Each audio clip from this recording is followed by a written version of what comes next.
Welcome to episode 4. I'm glad you came today. We will be talking about urban stories with Juan. I hope you guys are ready. And you have your popcorn as well. Juan, would you like to take it over from here? The fuck is wrong with you? Oh, my bad. Alright guys, so what do you think of that intro? Because I couldn't hold it. That shit was creepy.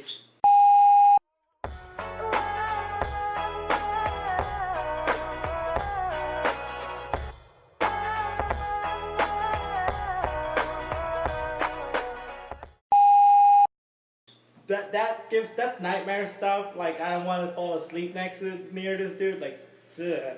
Alright, so stories today are, well, as he said, urban legends, right? Mm-hmm. But really, it's like stuff that got told to me at a younger age by my mom. It's like, that's not the kind of stuff you want to tell your kids, but that's what I was told. So I have three little stories about creepy animals where we lived, and then a fourth story about a massacre in Mexico that you can't find on the internet, right?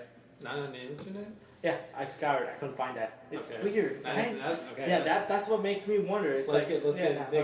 All right. So the first story is a first-hand account on my part, because when I was little, I clearly remember this like Snow White rabbit, which makes no sense, because normally they're brown, right? Okay. But it was a Snow White rabbit that followed me around for a lot of years when I was a kid. Now the thing about it is, it had these piercing red eyes that I could clearly see him watching me, right? And every time I followed him, he led me back to the same place. It was like this pile of rocks with a tiny hole in the bottom. And it would just get near those rocks, and it was gone every single time. And nobody believed me because nobody ever admitted to ever seeing it. So it was this crazy thing in my mind that like, was I freaking out every single time, or did it even exist, right? How old were you at that time? I was 5. 5, yeah. Which is strange because I had never seen a rabbit. Right? Right? I didn't even know the name of it until I came here. I've never seen a rabbit. Think you love me? Yes, shut up. I tell you, I'd never seen that animal before. So it was freaking me out. Because how would I imagine that if I'd never seen that animal before? So it's just creepy. Now, story number 2 was actually an urban legend right there from where we live. The people told you these stories about these snakes in our woods surrounding our small village, right? Okay, a small town. The story goes that you would hear whistling in the woods. And the idea was that if you whistled back, you'd die. Not because it was a ghost dragging you away. You can't whistle well. Like, you're okay. I go... Whatever. So what I mean is, you would hear this whistling, but what it turns out, it was supposed to be these snakes that would warn you that they were not to be messed with, but that they would take any whistling back at them as a challenge that you're willing to face them, right? But nobody knew it was snakes until way later. So people were getting killed off in the woods by when they would hear whistling. So we had this crazy idea that there was like a lot of kids had the idea there was either a murderer in the woods or that it was ghosts. It's more fucked up that it was snakes, man. What kind of snake? Yeah, real snakes. Who created that species? Because that's not natural. That's freaking me out. You can't have a predator that hunts you for whistling. Wow. Yeah, that's not cool. Did you ever find out like the name of this the story? No, dude. But like I found one of them, right? And I was a kid because I was just exploring, and I found one in my aunt's yard, and I heard like a faint whistling, so I went over to the garden, and I saw like what I thought was a hose, right? And when I heard the whistling, I thought somebody was calling me, so I grabbed the hose and I yanked it. And the snake, just stood up and looked at me. I was like, "Oh my god!" I ran, but it didn't kill me because I didn't whistle, right? And right? That makes no sense. Were you like big back then? It was a big snake. No, but were you big still? No, dude. I was like 4 or 5, dude. I didn't know what that was. I'm telling you, it's like it was black, right? It had like a faint design down the sides of yellow and orange, right? And the thing was that when I called my family over and I told them about it, they didn't believe me at first, right? Mm-hmm. Then I went to my uncle, right? Because my uncle had like a crazy thing where he would kill animals. I told him there's a big thing that looks like a hose in my backyard, but it was whistling at me, and he immediately It was a hose. It was a hose whistling at you. Yes. Okay, I just wanted to clarify what you're saying. That's what I said to him. I don't know what happens in I Mexico. know it was a snake, Okay. alright? So I say it to him, and he tells the dude in the neighborhood. And then I watch the snake and its eggs be butchered by shovels. Okay. They cut it to chunks, man. But what freaked me out is they let the chunks out on the road, and the pieces were moving, and I swear to you, that thing whistled at me again. Okay, that's Like, it's even, like, no neck, Wait, no what part legs. of Mexico was this? Alright, so I lived by Michoacan. Oh, I Okay. see. Yeah. Mhm. So I lived way in the outskirts, so like I lived in a very rural region, right? That's a So fascinating yeah, story.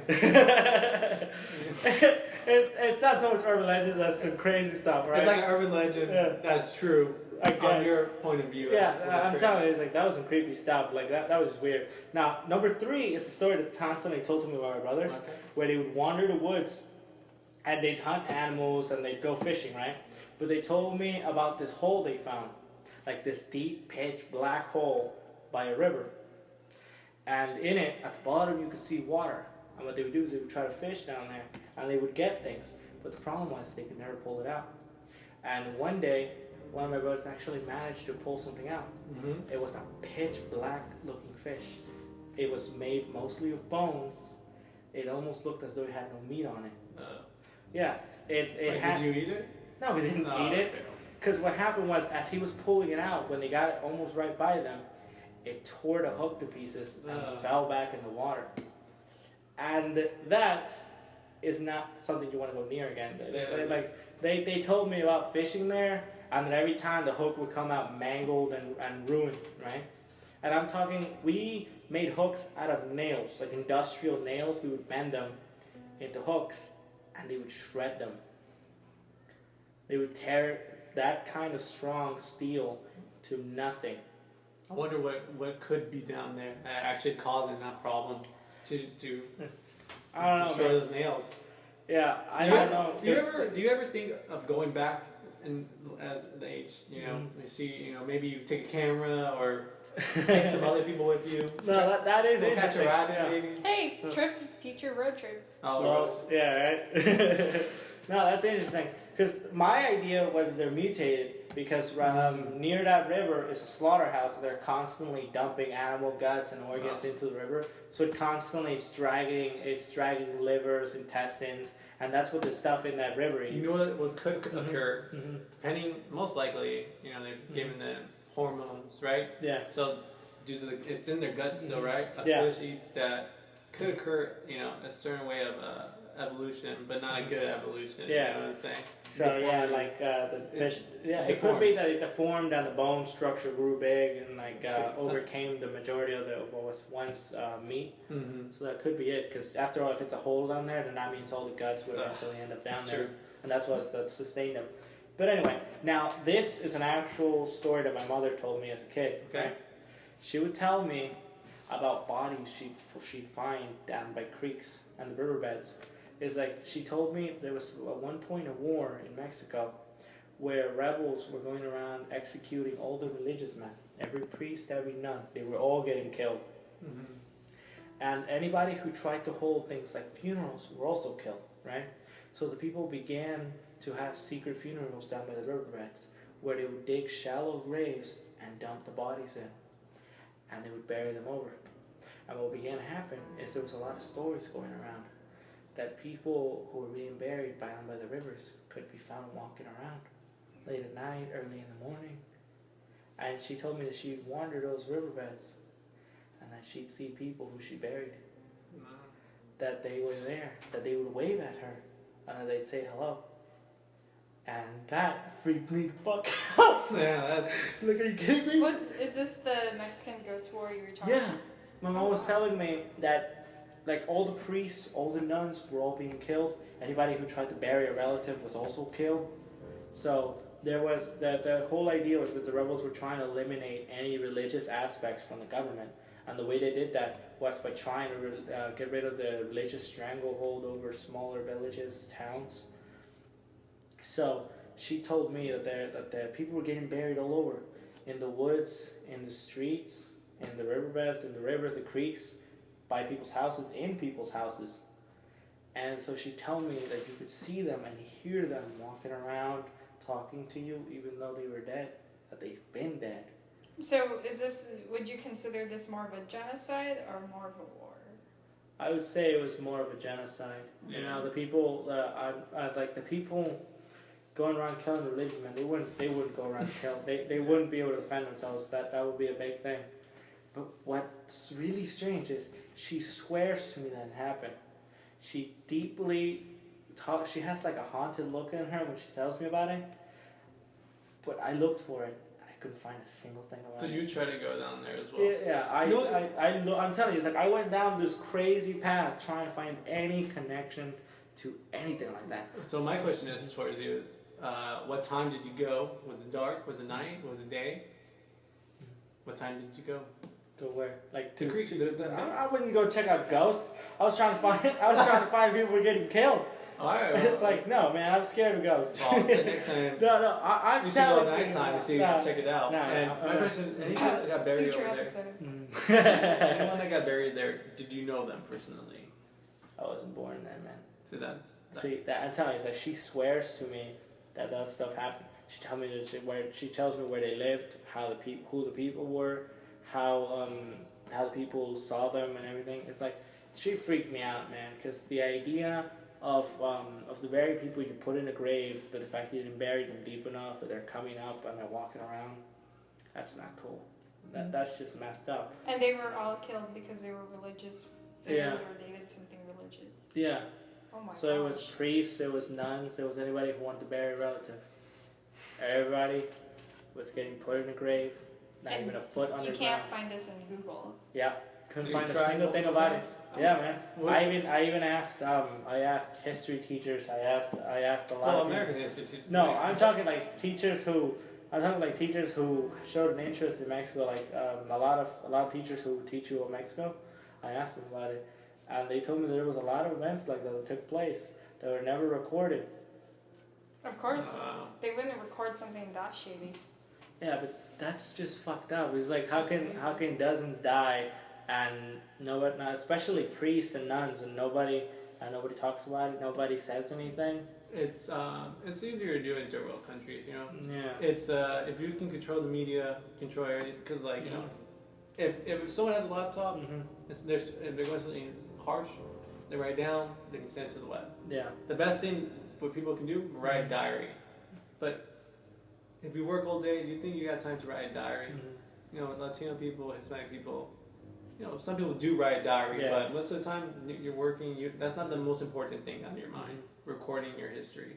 Yeah. So I think it's much easier to erase the past. Yeah. Is it still ongoing?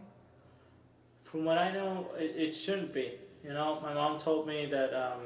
Well, I at least grew up in a town with a priest and a church and everything, right? So, in the region where we grew up, it shouldn't have gone on any longer. But it just seems that for it to have come and gone, and there being no records of any such wars or genocides taking place, it just seems deeply unnerving that you could just disappear from one day to the next, as could many people, and that nobody would remember you 10, 20 years down the line. That not one would talk about you. No one would even recognize who you were or what you did. Even though you were their priest, you know, you baptized their kids, you married them, you know, that you signed the case of the nuns, you know, you took care of the hungry and poor. It's just, those aren't the kind of people who are meant to be able to disappear. No, I know what you're trying to say. Yeah. It's okay, man. Don't get too emotional. I think we should wrap it up. You know, my poor Juan over here. Once he talks about his homeland, gets a little emotional. Lows. Alright, guys. This has been a very unnerving episode. It's okay, man. Don't worry. Lows. Take care, guys. Alright, guys. Have a good one. And Yo, Welcome back to our second episode. We are the Off-Topic Brothers. This is Juan, of course, and myself, Dixon. Today we're going to go over the question, what makes... Oh. just go. She's going to cut it anyway. Okay, hold on. No. I blanked. Should we restart since... Yeah, let's just restart. Okay.